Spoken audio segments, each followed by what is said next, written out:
धरातल पर संबंध के धरातल पर भाव चलता है और भाव के धरातल पर वह प्रेम के अस्तित्व पर शिव हो जाते हैं। प्रेम मन का पक्ष है, प्रेम हृदय का पक्ष है। ये मिश्री अगरबत्ती चढ़ा देने से प्रेम हो जाएगा, यह संभव नहीं है। अगर हुआ होता तो आज भक्ति पर इतना पाप नहीं हुआ होता, आज संसार में हर जगह पुण्य होता।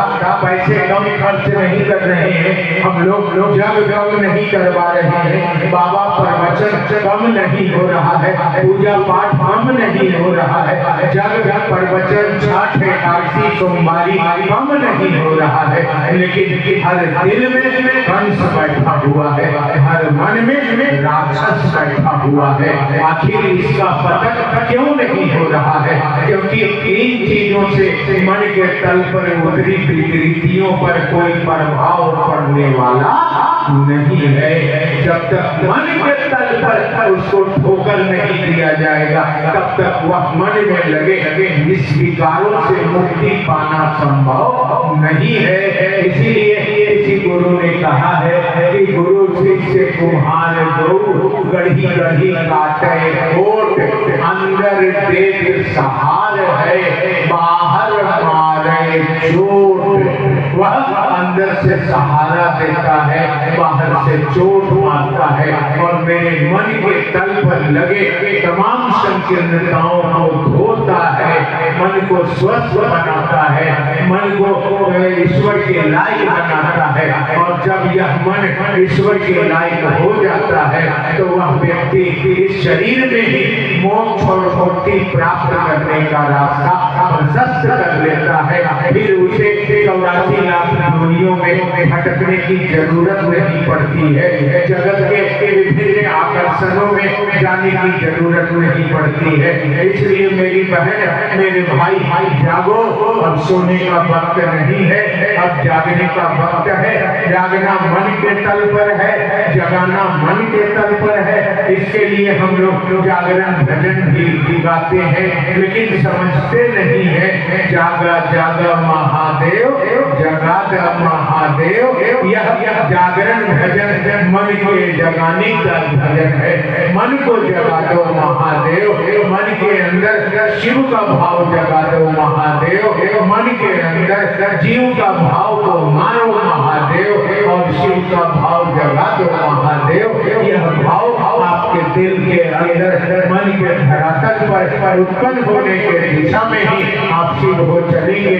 कहा जाता है कि शिव का शिष्य मरता नहीं है, अर्थात जब व्यक्ति का मन शिव का शिष्य हो जाएगा तो शरीर की मृत्यु होगी, मन की मृत्यु नहीं होती है। कबीर ने कहा है, माया मरी न मन मरा, मरी मरी गया शरीर, आशा तृष्णा ना मरी, कह गए दास कबीर। यानी मन की मृत्यु नहीं होती है।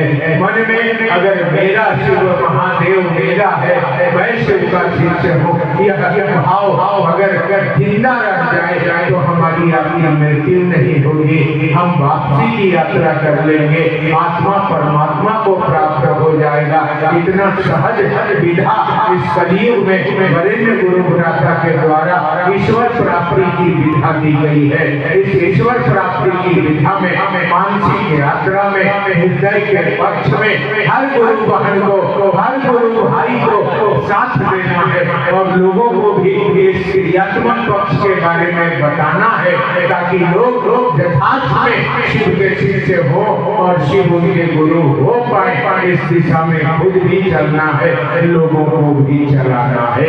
देखते हैं कुछ जिज्ञासाएं जो आपने लिखकर भेजा है, उन पर कुछ बात हो जाए। किसी भाई ने लिखा है कि धार्मिक अनुष्ठानों का समापन शिव की ही स्तुति से क्यों होता है? ऐसा लोग करते भी हैं, पर क्यों करते हैं? इसलिए कि शिव से बड़ा कोई है ही नहीं। अगर शिव की स्तुति नहीं करेंगे तो उनका पूजा कहाँ जाएगा? कौन लेगा? सब लोग डरता है, राक्षस भी डरता है, ये धरती के पापी भी डरते हैं, सब लोग शिव से डरते हैं, देवता भी डरते हैं। इंद्र भी डरते हैं, क्योंकि वो देवों का देव महादेव है। आप महादेव को नहीं बुलाइएगा, आप देवता को बुला लीजिएगा, तो देवता लोग ऐसे पूछेगा कि महादेव के काहे में बोल के रे, तो कहा इन्होंने महादेव को नहीं बोला, चल चल निकल निकल ही आ न का काम गड़बड़ा जाए। काहे पूछा जाएगा या कहाँ गए? अरे महादेव से देव है, तो महादेव को कुछ में नहीं किया।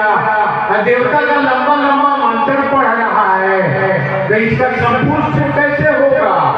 इसीलिए अंततः शिव की ही स्तुति की जाती है, शिव का ही आराधना किया जाता है, ताकि वह पूजा फलीभूत हो, वह पूजा परिणामदायी हो।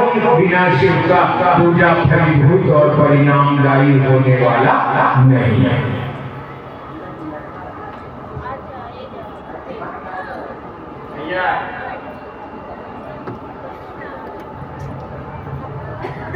हेलो, महादेव का शिवलिंग पूजा करने के लिए लाए थे, किंतु पार नहीं लग रहा था, तो मंदिर में जाकर रख दिए।